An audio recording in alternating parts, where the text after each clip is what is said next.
Now, the U.S. Africa Command has confirmed 3 Americans killed in an Al-Shabaab attack on an army base in Kenya. One of the victims was a U.S. service member. 2 were civilian defense contractors.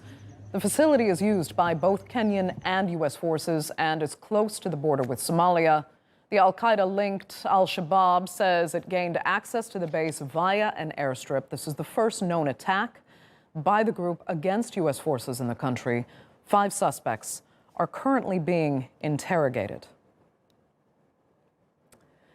Well, for more, Abdi Osman Adan joins us now from Nairobi. Thanks for speaking to us. Describe the aftermath now of this attack. What's being said in Nairobi about how to deal with yet another cross-border Al-Shabaab attack? Well, all eyes will be on just what exactly transpired, because right now the forensics teams will be on the ground investigating that. But the picture that is emerging is one of the chaos that transpired yesterday morning. Communities living near there say the gunfights lasted for about 5 hours, and they say the bombing and the loud firefighting that was coming from there was so loud that they were forced to flee their homes. Yesterday, Kenyan television stations showed footage of people fleeing the area. The regional commissioner has assured them of security. More personnel have been sent on the ground, but everyone will want to know the identity of the 5 terrorists who were killed and the 5 who have been put behind bars. Right. Now, it is significant to note that this is the first known Al-Shabaab attack against U.S. forces in Kenya. Will U.S. forces now have to boost security and invest more in the area as a result of this attack?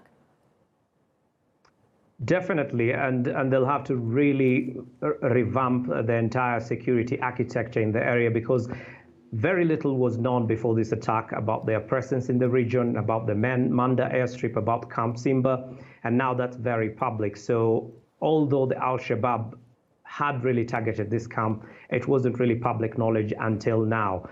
The other thing that's coming out of all this is that the U.S. has been more information specific in terms of releasing press releases about their casualties.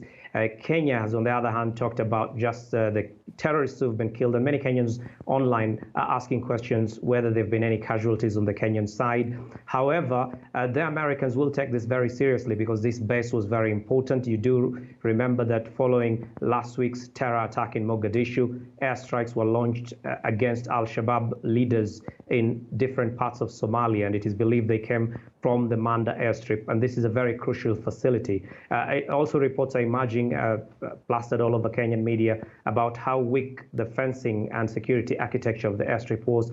That will have to be improved, but the Americans will work very much on intelligence and counter-terrorism operations to ensure no repeat of such an incident ever happens again. Okay, Abdi Abdan joining us there from Nairobi. Thank you for that.